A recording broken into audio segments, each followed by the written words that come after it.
that's how you thrive. It's when you really do what you love and believe in. It really is something long term that you look at, and not a small moment that doesn't define you.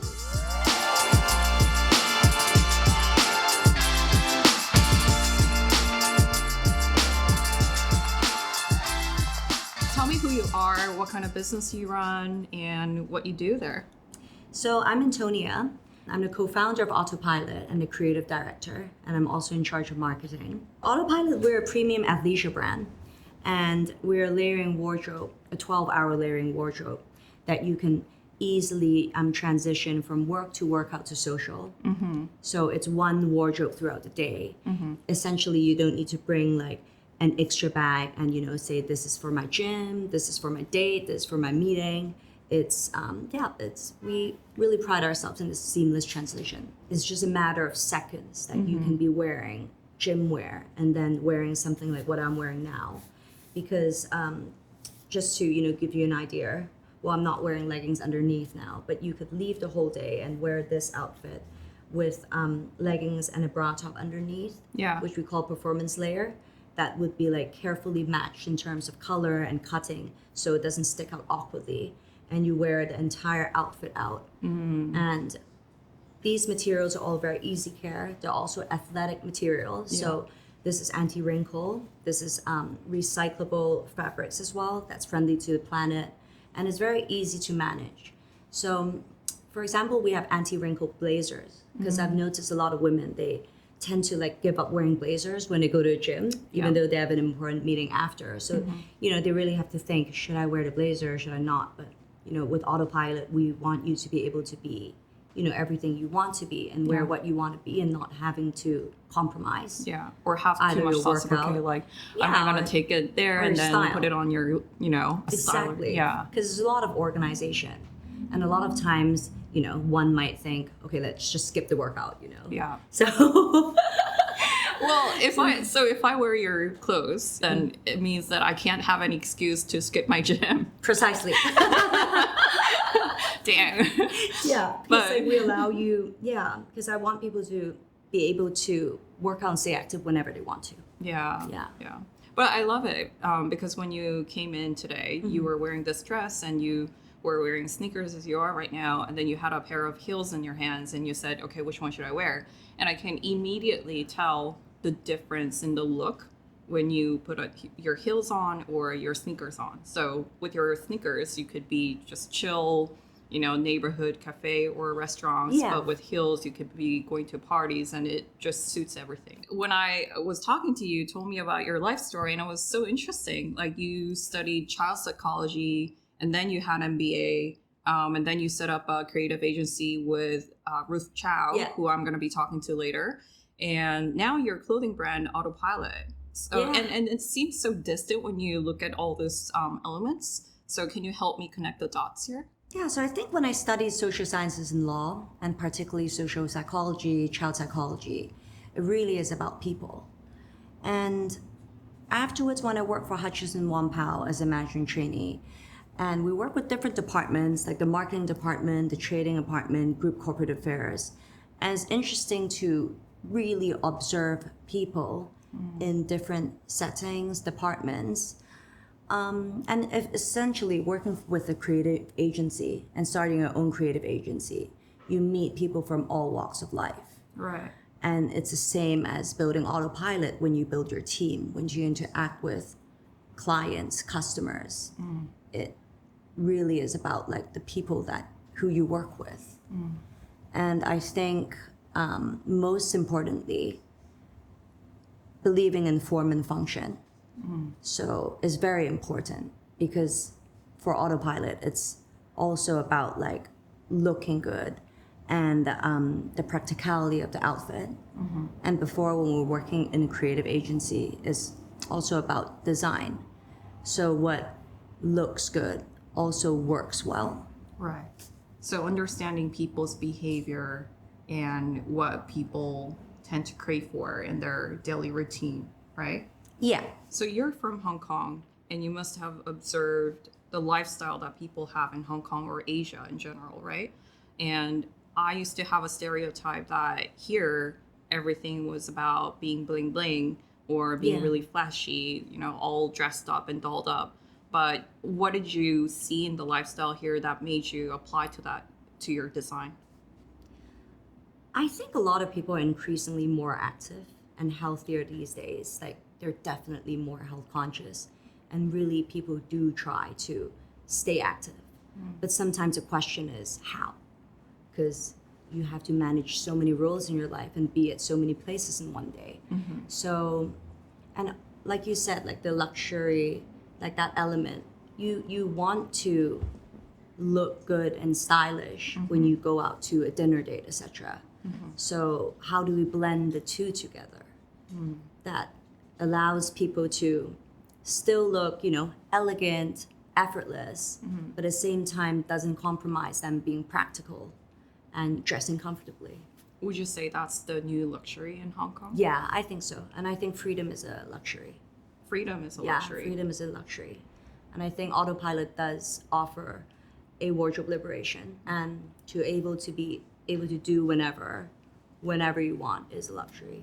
I love that. I love that phrase because, you know, freedom, the freedom to travel or Exactly. yeah, the freedom to do something is so luxury these days, right? Not just in clothes. You're not from the fashion industry. It's not the traditional, you know, going to a fashion school and then doing an internship at boutiques and then having your own brand. Like, what's the advantage of having a different background?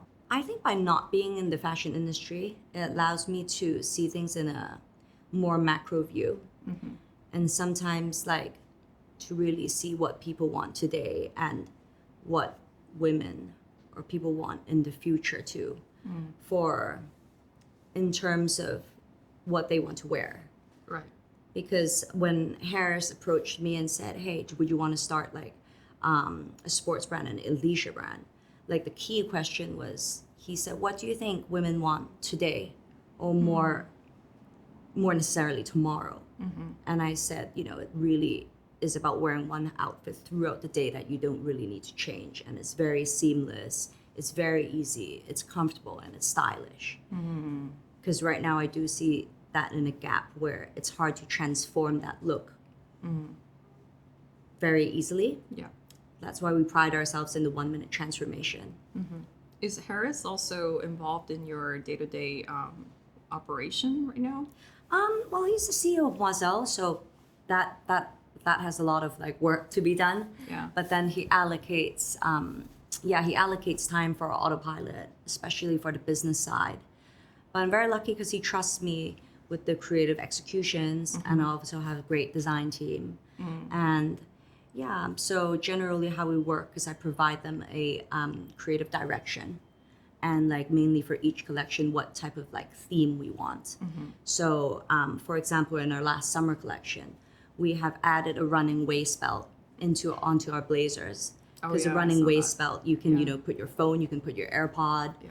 And That was pretty cool. yeah, in the previous collection, we adopted the ski jacket approach with having multi pockets, but we've carefully thought about the weight distribution, and it's taking us months to actually measure and make sure that if you put, you know, multiple items on your blazer or trench coat, it won't be like lopsided and it will still look good. So yeah, I think not being in fashion allows me to add these interesting things. It's definitely a more unconventional approach, but having a great design team, then we really like brainstorm, and I provide the creative concept, and then we work out the details, and you know, how do we create this perfect piece, you know? It's very similar to when I was working at a drone company. Form follows function. So we think about how drones, like the ergonomic side of things first, and then the design team comes in and design it. So the engineering team and design team work very closely together. Yeah. Which was quite different from what I originally thought. I thought it was design and then engineering team coming in to fill in what goes inside the hardware and the software of things. Yeah. But yeah, it's very similar. Yeah. Who's the person that influenced you the most right now? The greatest role model would be my mom. Yeah. And what does she do? She has taught me that everything you're passionate for, you also needs hard work for sure. But when you find something you really love doing, then when you're doing it every day, you don't feel like you've worked a day in your life. And Diane von Furstenberg has said this too, and that's how I truly feel about what I do. Even, when I was running my creative agency before, or Autopilot, because I think they're genuinely things that I really believe in. And once you have that alignment with your passion and your beliefs, then all your actions fall into place. You have men's lineup coming up, and you briefly mentioned you're interested in a dog lineup as well. That was yeah, just your passion. But like with these so many things happening with the brand Autopilot, and what is happening in the back end? So I think for the business direction of Autopilot, first, we're very excited about opening physical spaces, so people can really come in and experience Autopilot, touch the fabrics, and understand 1-minute transformation. We also want to expand globally, I think to the West first, and then mainland China, because I think this concept will also work in multiple cities. Even though we mainly talk about Asian body sculpting, and it does embody a strong Asian culture, because a lot of times, when you're having a lunch meeting with your boss or meeting people, you can't just rock up in leggings. So you have to look presentable. But I think it will also work in fast-paced city lives, and we would also adjust the body sculpting elements and dimensions to the demographic that we're launching it in. Tell me a little bit more about this body sculpting. We really want to accentuate the beautiful forms of the body forms of women, and I believe that any woman, they look and feel best when they're confident and comfortable. I really love clothes that give me some sort of structure, and I don't feel sloppy in it. Yeah. If hypothetically, if you have someone next to you who is very similar to you when you were in college, and you want to give her advice, what are the top three advice that you want to give? I think first is to really get to know yourself. So I think that's most important, rather than choosing to go for a certain job or career that is prestigious or looks good or people around you think you should do. You should ask yourself what you enjoy doing the most. Right. And because that's how you thrive, is when you really do what you love and believe in. I think a lot of people would ask a follow-up question saying, how do you know that? I think you have to spend a lot of time with yourself. And it's important to do as many internships or get as much work experience as possible. Even if you don't like it, that's still a knowledge that you've learned. Because you might not get it right immediately, but is to go meet more people and really get more exposure and experience things, despite thinking whether you would like it or dislike it. But you always learn something from it. Right. Yeah. The attitude. Yeah, the attitude. Yeah, the attitude. Yeah. And what's the second tip? I think when there's something bad that happens, or something that didn't go as an ideal situation, it's all about your mindset and what you can make the most out of it. Because sometimes from a sort of downfall or something unfortunate, it might turn out to be the luckiest thing that have happened to you. But it really depends on how you pivot. What was that incident for you? I thought about being a lawyer because my mom's a lawyer, and my family, they have a strong legal background. And I actually applied to law school and didn't get it. So for me, I was quite upset about that. But after working for 2 years in Hutchison Whampoa and did my management trainee, I realized actually an MBA is more suited. So as I was applying for it, I already knew that this was much more suited for me. Trust your intuition and trusting yourself, that also connects, right? Yeah, but at that time I wasn't too happy either. I was quite gutted. But as I was doing the personal statement for the lawyer one, I wasn't that passionate, and I guess people could feel it too, even as you were writing it. And that's just the first step, right? Well, it's hard. It's hard to get to that stage, especially in Asia. If you have tiger mom growing up, you're being told that you should follow these certain elite course to have a stable life, and you oftentimes struggle with knowing what you really want or what you're really passionate about. Yeah. Yeah. Yeah, because I think like doing law was something that was always seen as a safe option. And what's the third advice? I think if you want to be an entrepreneur, you know that there'll always be setbacks, and it's always up and down, and to zoom out and look at it more, that progress, not perfection. And it really is something long term that you look at, and not a small moment doesn't define you. It's about, the sustainability. Yeah. Like, for example, even just doing sports, like no one cares if you came first 5 years ago, right? Where are you now, right? To be able to do that, do you set like short-term goals, or what is your way of managing that? And I think to also understand that there will always be ups and downs. You can't always be at optimal performance. Yeah, and I think it's important because while you want to stay on game, you also need to be gentle to yourself and know when you rest, know when you take a step back and preserve your energy, and thinking about where you placed your energy, I think is important too. In terms of people, work, everything, it's what you invest in that affects your growth. Yeah. I'm curious, what makes you iku? So in case you don't know the meaning of iku means orgasm. And in other words, put more eloquently, that it means stimulation. Yeah. What stimulates you in your life? I think men's watches really do, because that's something that I collect as well. Oh. Yeah. And for me, like sometimes at night I can't get carried away with like browsing them or reading about them because I'll get a little too excited. But it's very special because I think not only does like a certain piece, you have an affinity with them. And sometimes they mean it's a certain milestone in your life too. Yeah. But also to be able to hold desire in your palms is something really special to me. So that's how I feel. What does this watch mean to you? Oh, this one, my dad gave this watch to me. He had it when he was a bit younger. And yeah, I think they're always sentimental pieces when they're passed down from family members. I love that. That's one thing I miss from my family. I think they're all engineers. They can be very affectionate, but less meaningful in that sort of sense. Yeah. You know what I mean?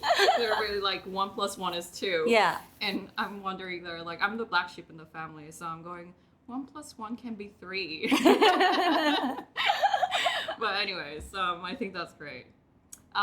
Before you came here, I asked you whether you can bring one naked truth that you've never shared anywhere else before. It could be something about your brand or something personal that maybe scares you from talking about. What is one naked truth that you would like to share today? I think is secretly wanting to start the dog line. I get it. I totally Yeah. get it. But that doesn't make sense at the moment, like business wise, but is climate wise and everything. And it's definitely not an essential for dogs. So it doesn't make sense with the autopilot concept. But that is something that I do think about. Yeah. And my poodle Casper loves wearing clothes too. I mean, raincoats. It goes well with your fabric or the materials that you use as well, right? Yeah, but I think at the moment that's just food for thought, for entertainment. But I like it. Everything borns from talking about, enjoying the conversation, and ideas pop here and there. That's when you get the most brilliant ideas. yeah, maybe I'll just start with making his own clothes with some fabrics left over. Yeah. Yeah, but no, that won't be part of Autopilot. That's just, I'm really looking forward to the men's line and whatever you have in the pipeline in the next few years. I hope to see your brand in the States or Korea even. yeah, Yeah. we really hope so too one day. Yeah, that'll be so exciting. Yeah, that would be really meaningful. Yeah, thanks Antonia for coming today and talking to me. Thank you, Monica. That was a really enjoyable chat.